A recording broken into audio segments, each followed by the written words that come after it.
Mais ce qui a qui démon, moi mboka Mike Mukeba ali démon têtu. Oh soko bengani azui Nico Maengeli. Anyoko là ba persécuter moi mboka Mike Mukeba. Et ali pe échec. To personne ni pona mese Chilombo. Tene ilukamba pepe. Akava na gombete. Donc ba confiner Chilombo. Vérité ali Chilombo ba confiner. Pona ba traiter en cours. Etalisami na polele ke ayebi na règlement intérieur d'État.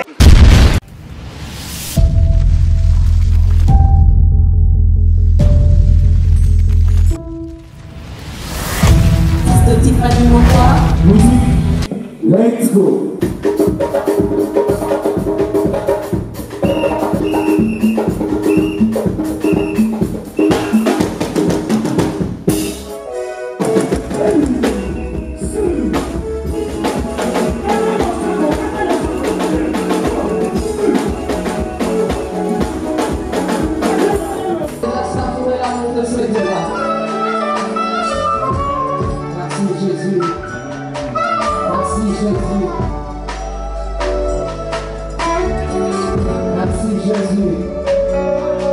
Moi ebimi ngambo tope na mboka tope na mutema ya bakongolais o bande kozela libération ya mwana mboka Mike Mukeba oyo ezalaki facilité puisque l'état contre Mike Mukeba, l'état moini ya justice, l'état moniokoli ya mwana mboka Mike Mukeba, il a fini par kosanzae ndenge mbisi ya melaka yona suka suka asanzaki.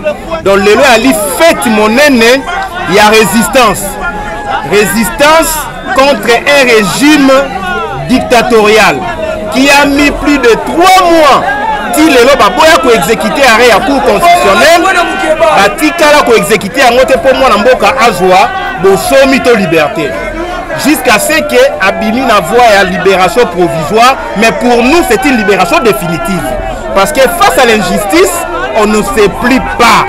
Et libération moi mboka Mike Mukeba et ali échec et ali soni et ali liwa pona monsieur Godin Poimu fariseo ya kanisa qui était moi mboka Mike Mukeba alaki démon oya bengana ki na ecclesia na ye ndenge na yebi sarabino. Mais ce qui alaki démon moi mboka Mike Mukeba ali démon têtu o soko bengani azui Nico Maengeli, azui ba Michel Mangala, azui ba Prince Penge to zongi tito terrassé topé to ko ici makali kali monsieur Godin Poi. Libération à mwana mboka Mike Mukeba ezali pe échec pour na monsieur Vital Kamerhe. Oya bimaki na sima Daniel Mwananteba, na sima Molendo Sakombi. Pour na banyoko la ba persécuter mwana mboka Mike Mukeba. Et ali pe échec to personne pour na monsieur Chilombo 15%. On a contrôler le côté. Attaque au cours constitutionnel à rendre arrêt, bah exécuter yo pe avion. Finalement les autres qui avant en quarantaine pour le coronavirus. Vous comprenez que Itumba oyo biso to okundela pour na Congo et elengi mwana mboka. Poko bima Daniel ya Mike Mukeba et matisi pression tala bimi na ngongani. Abimi na ngonga confinement. Webi tango bato ba wenda fo hotel. Abimi na ngonga ya confinement. Na ngonga ya coronavirus. Donc Mike a longi coronavirus. A longi confinement. Donc ya wana totondi nzambe totondi pour la libération et outil d'abord ya nzambe. Po bato mokili bakangaki yango me nzambe afongoli. Yango ki peut la koyemba to kosepela to continuer bitumba Godin Poi to kosamba na ye. Na ebisaka bino. To kosamba na Godin Poi. Akosanza ba emolima ya mwana mboka Mike Mukeba. To kosamba pe lisusu na monsieur Daniel Mwananteba. Bakimate pour après confinement tokobima na ba dossier à kafu. Donc libération mwana mboka Mike Mukeba et ali victoire ya résistance la pesi ba combattant résistance sur le monde entier mbote oyo ba soutenaki na ba prière oyo ba soutenaki na ba moyen nyonso puisque ndeko leka na nzela na biso tolobi ingeta mwana mboka Mike Mukeba ali démon têtu oyo soko bengani azui Nico Maengele, azui ba Michel Mangala, azui ba presse penge to zongi tito terrasse topé to quoi ici makali kali messieurs Godin Poi. Libération à moi mboka Mike Mukebai ezali pe échec pour na monsieur Vital Kamerhe. Oya bimaki na sima Daniel Mwananteba. Nasima Molendo Sakombi pona banyo kola ba persécuter mwana mboka Mike Mukebai et ali pe échec to personne pona monsieur Chilombo 15% oya ko contrôler le côté attaque au cours constitutionnel à rendre arrêt ba exécuter té yo be ba avion finalement les autres qui avant en quarantaine pona coronavirus vous comprendre que bitumba oyo biso to kundela pona Congo et l'engi mwana mboka poko bima Daniel ya Mike Mukebai et matisi pression tala bimi na ngonga nini ya confinement abimi na ngonga confinement webi tango bato ba koyemba fo hotel abimi na ngonga ya confinement na ngonga ya coronavirus donc Mike a longi coronavirus a longi confinement donc ya mwana totoni nzambe botondi pour la libération oyo et outil d'abord ya nzambe ko bato mokili batangaki yango me nzambe afongoli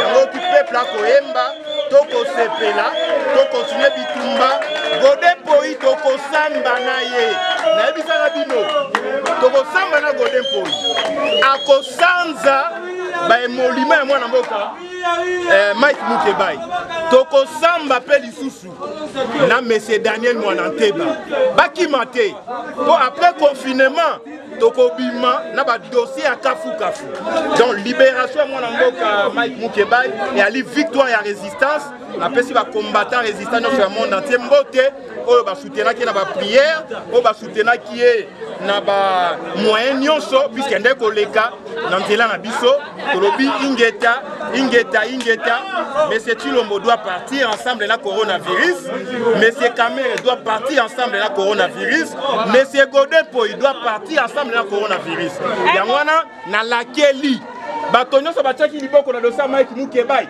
bazwa coronavirus olandingai elanda bango ekotela wana bandako mutu nyonso asalaki ke Mike akufa na boloko ye akufa na coronavirus et à Boété, un mot pour la caisse de solidarité. Bon, pour la caisse de solidarité, dans ma campagne du coronavirus, attaque on a ali na can anti-coronavirus, mais point de vue nanga maman bibi kapinga. Et là simple. Caisse de solidarité, il faut l'alimenter na mbongo Kabila Iba, na mbongo Bazoé.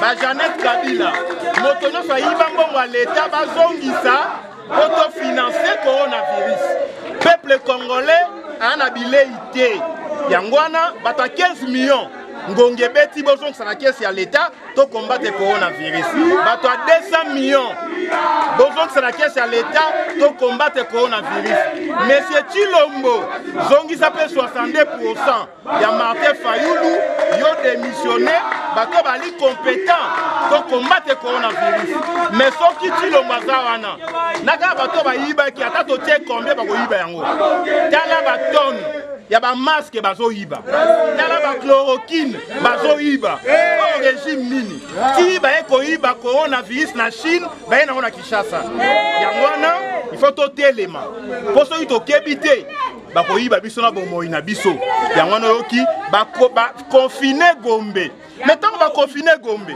Chilombo travailler appui na Gombe te bongo premier ministre na Ilukamba Pepe à travers na Gombe te donc ba confiner Chilombo vérité ali Chilombo ba confiner pona ba traiter en coulisses yango na biso to lobby ingeta moto na sacha liboko na Mike Mukebai coronavirus elandae bango na so ba kufa na coronavirus Congo fait quoi potolonga. Merci beaucoup maître. Donc mambo ezaki na présence na rien à voir. Je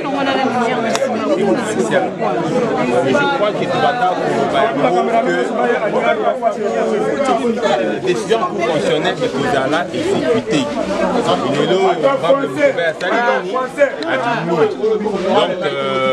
c'est vrai. Je remercie profondément tous ceux qui m'ont soutenu. Je commence par les leaderships de la MOCA, le président Fayoulou, le président Katumbi, le président Mouzito, le président Bemba. J'ai reçu un soutien très appuyé, et moi et toute ma famille. Je suis très ému par ces soutiens-là, mais c'est davantage le soutien des Congolais dans l'ensemble qui m'a beaucoup marqué, les Congolais de la diaspora, comme mes compatriotes sur place ici au pays. Je ne savais pas que les Congolais aimaient autant leur pays, je ne savais pas. Je me rends compte que, en fait, en réalité, c'est nous les dirigeants qui n'aimons pas ce pays. L'amour que les Congolais m'ont témoigné m'a beaucoup surpris. J'ai vu des gens, des mamans venir me voir en prison, des gens que je n'avais jamais rencontrés. Et avant de se lever, me laisser 1000 francs. En fait, c'est un peu comme la petite histoire de la Bible, de la dame qui avait donné les sengi, qui avait donné les sens. C'était très significatif. J'en ai reçu comme ça presque chaque jour. J'oublie pas le maman catholique qui m'ont rendu visite il y a encore 2 semaines. J'étais très ému. Les Congolais dans leur ensemble, la presse.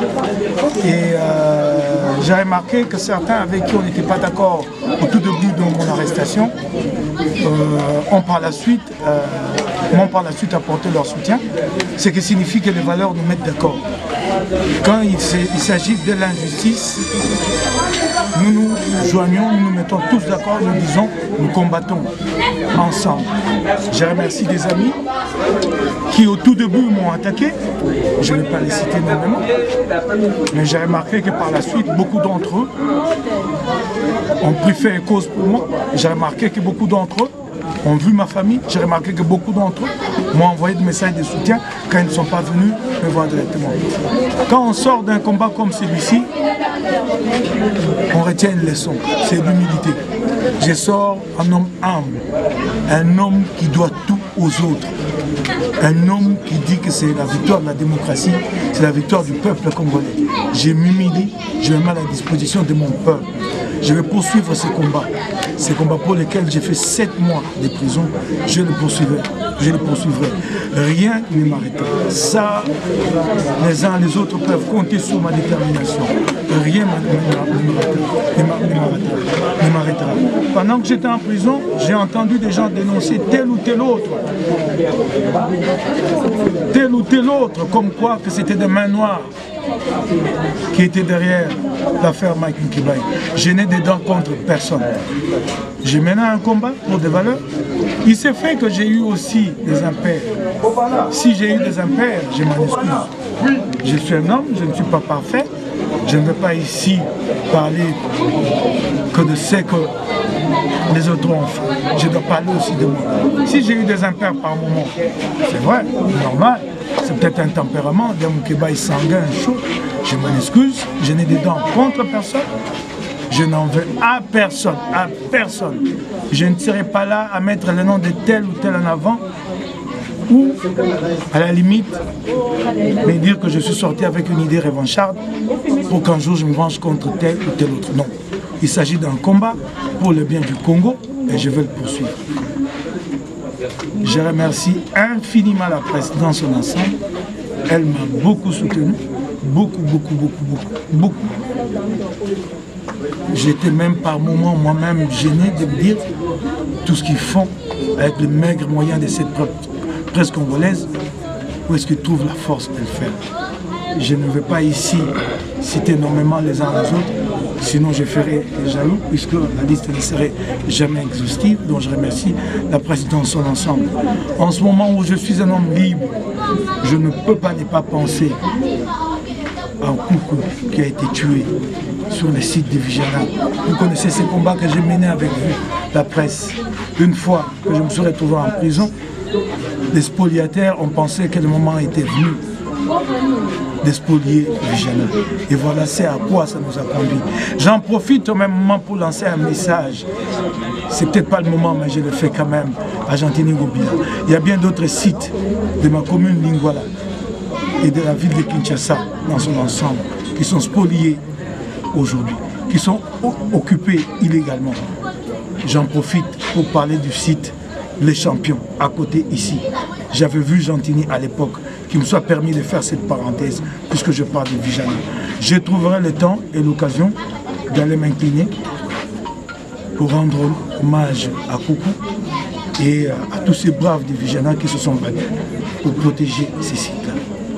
Merci à tous. J'étais en prison, j'ai suivi ce qui se passe. Je suis un journaliste de formation et de carrière. Je suis au courant que ça se passe très mal pour les Congolais, pour l'Afrique et pour l'humanité dans son ensemble avec cette pandémie de coronavirus. Je joins ma voix à celle de tous les autres, toutes les personnalités de la République. Sur cette question, au moins, j'ai dit à Félix, président de la République, sur cette question. Je joins ma voix à celle du président de la République qui a appelé à l'observance de mesures, comment on l'appelle, les mesures barrières. J'appelle les électeurs de Lingala, les Quinois et les Congolais dans l'ensemble à observer ces mesures. Dieu aide le Congo, Dieu garde le Congo pour que nous sortions plus forts dans cette crise contre cette pandémie qui menace la planète tout entière. Je vous remercie. Na bakonzi na ngai ya lamuka batiki ngai te. Mokonzi na ngai Moïse Katumbi, mokonzi na ngai Martin Fayulu, mokonzi na ngai Adolphe Mozito, mokonzi na ngai mwana ekanga Bayi moto Zapie Libema pesi bino longonya matondo mingi bitikaki ngai te mpe na bakongomani nyonso nayebaki tete bakongomani baka na bolingo mboka boye naye komona bato mabe biso nde bakambi bakongomani balingi mboka bolingo bapesi nga nakomona bamama bakoya kotanga na boloko kopesa ngai koto moko ya franc congolais esunga ngai libota na ngai batikali komokama te nazwi lisungi na bandeko boyebi te bakatanga na misolo kasi libota na ngai batikali kolela te mpona bolingo ya bakongomani napesi bato nyonso matondo mingi soki nabina vanda nabanda kotanga nkombo moko bamosusu bakoyoka zuwa napesi bango matondo bango nyonso bana ya diaspora bolingo bapesi ngai andimi te okovanda moke boye esingeleli okovanda boye oyo atindi mwa moke oyo atindi maloba oyo atindi mwa eloko oyo atindi mwa sumi bolingo na bino ya Congo ekosala te Congo ekenda liboso kolo aza koyoka bino matondo mingi na bino banso na bolingo botalisi Congo o botalisi ngai na banzaki te bakongomani bayebaka makambo ya mboka te na sutuki lelo namoni te etumba tokobunda eza na ntina napesi bango longonya mingi makasi. Honorable Bimi bongo nabimi boloko naali na motema likundu na moto te nayokaki bakotanga mpe nabosani kopesa longonya ya bandeko mosusu toza koyokana na bango te toza koswana nakoti boloko mpo lokwaki likambo ya bomoko oyo etai oyo babengi etat de droit ebele na kati na bango namoni te bakotelaki ngai napesi bango nyonso longonya nayebi nde nakoba boye bango bayebi napesi bango longonya mingi nabimi na likundu na moto te na kanda na moto te te nalala nango nalamuka mpona batemoko mosunga mpe nazongisa te yali etumba mpona Congo ya malamu Congo ya sembo etumba na ngai nakokoba yango nakozongaka nsima te nakokoba na etumba na ngai wana nalaki yango nakozonga nsima te honorable ntango nalaki na boloko mama okozwa maloba nayoki bato balobi mingi na mpe moto nayokaka soki nasalaki bato mabe bango mpe balimbisa ngai babi mokeba eloko eleka ye monoko bamosusu babi okofinga soki nasalaki bato mabe soki nazokisaki bato bapota ngai mpe nasengi bango mpe bolimbisi tokoba netumba mpo te Congo ekenda liboso nakoki kobosana te na ngongo nabimi boloko liwa ya elenge oyo kuku oyo ya l'hôpital Vigiana oyo babomaki nzela ya kobotola lopango wana kolo azwa molimo na ye libota na ye bayeba polo ayeba komona yango asikola apesa bango makasi mpe na basali nyonso ya Vijana na etumba babundi mpo ntango bakangi ngai engana bamiyibi babaoso abi bamiyibi afingi badongolo miso oyo baya koluka Vijana babi bazwa yango tala ekomema liwa kasi bilenge ya Vijana bandeko ya Vijana batalaki te te mokeba ya sa te babundaki te na suka longonya na yango nalingi kotanga kombo ya bato te kasi nakotanga kombo ya Gentini Ngobila awa na bimi zongisa biloko ya bana kisaso babotola bango na bana lingwa natangi eloko ya lopango le champion zongisani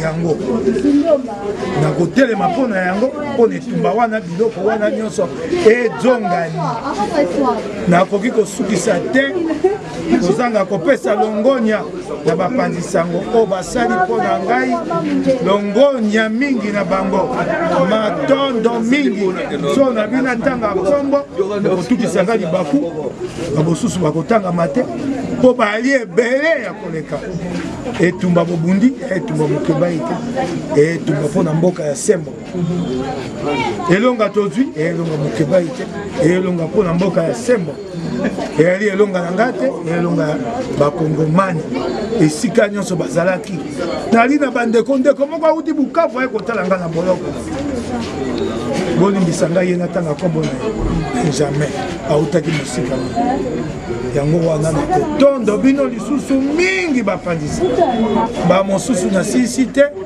boyebi te boloko yali pete te ndenge na bimi nzoto ya kolemba mingi na nyokwami na sanza mibale oyo ya suka te bima okobima lelo nakomi lokwa mai ya moto bakitisi pio emati moto bakitisi pio enyokoli nzoto na ngai mpo ntango nakendaki boloko nakendaki na kobela bokono babengaka estoma etungisinga mingi na boloko nakangaki motema mpo te bino bolela te nabombaki yango ndenge na bimi esenge ete nalanda minganga mpo basalisa ngai na bokono wana mpe nakoloba likambo naye kokuta nalandaki yango kuna na boloko oyo ya coronavirus na likambo ya coronavirus nabengi Félix président de la République kaka na likambo ya coronavirus nabaka mosu te oyo akobambelanga te nabi président ya République na CPI na makambo oyo okosala mpo bana yango bakonzi nyonso ya mboka bandeko nyonso oyo bayebani oyo bapesi maloba na bango ngai mpe nabakisi mpe ya ngai mpo totokenda liboso mpona kosukisa bokono ya mabe oyo ya coronavirus bolanda makambo bapesi bino mate ya mbote te koyambana te kopangwisa kosimba elongi te te tolonga mpasi oyo konyokola kaka Kongo te tekasini Afrika mobimba mpe na mokili mobimba bamosusu nasisi maloba te nakokaki mama aza na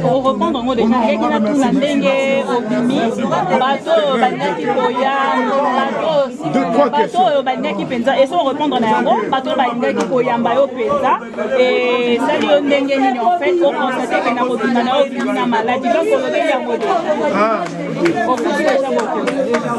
merci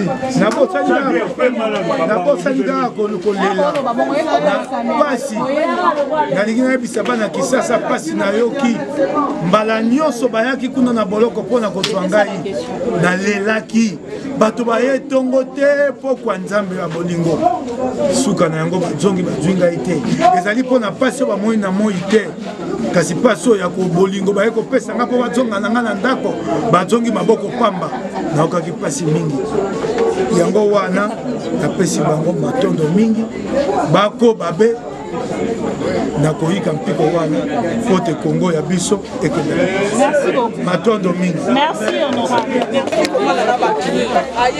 Papa Maï.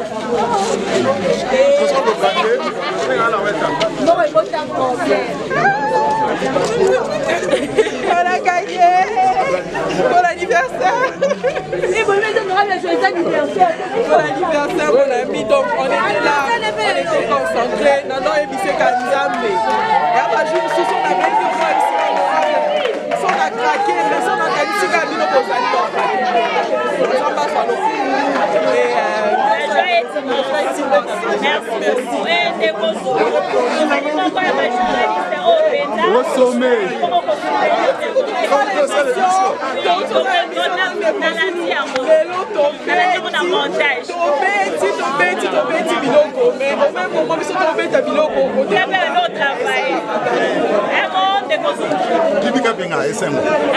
Merci, la presse.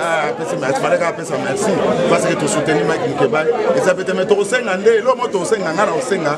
Faut pas calculer le salaire n'est pas songa. Ah, le salaire n'est pas songa.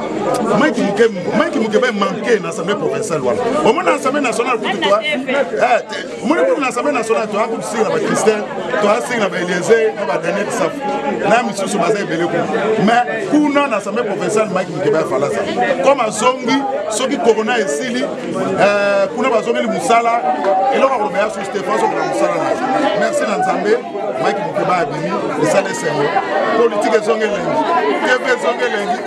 TV zongi lengi pour Mike Mukeba abimi. Merci. Bazo qui s'embon mais bazo de moutons, et va me belé toi tu peux savoir docteur Mouyembe. Ils sont pas docteur Mouyembe. Oh et sur na corona. Au moins tu peux c'est ça va 1 mètre. Merci maman.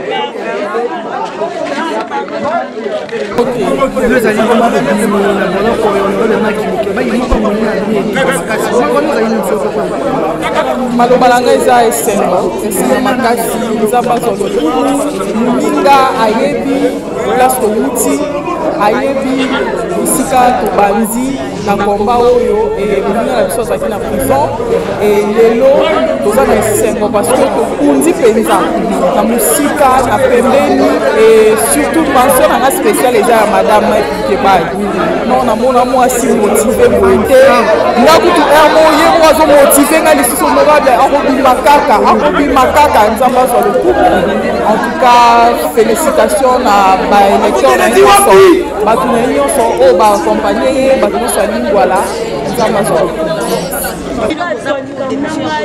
eza biso te eza mobeko kala oyo tuki olobi ke oyebi komaîtriser règlement d'ordre intérieur te ngai nakomi to na 40 diplôme alors etalisami na polele ke ayebi na règlement intérieur te d'ailleurs le député devait saisir pour te saisir na biso les 7 mois qu'il a fait civil un père de famille pendant 7 mois à Saïlo Komokote il est grand temps maintenant qu'il y ait à Kosam.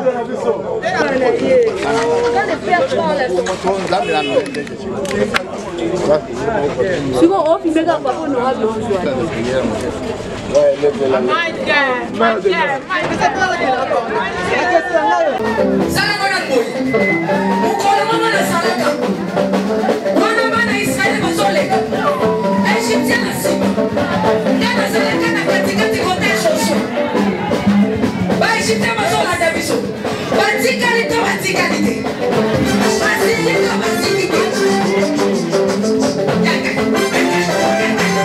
L'obasata nazana ba problème. Oh asimbi kisi. Asimbi kisi. Yali kambwa kisi te yobe ke no luka kisi na osala nini? Oh simba.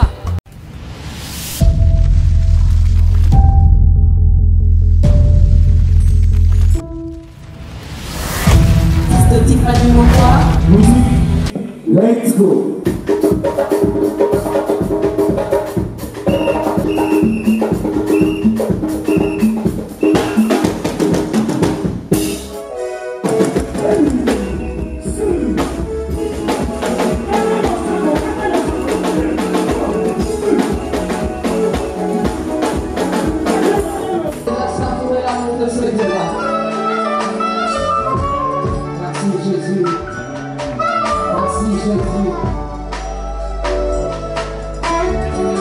Merci Jésus.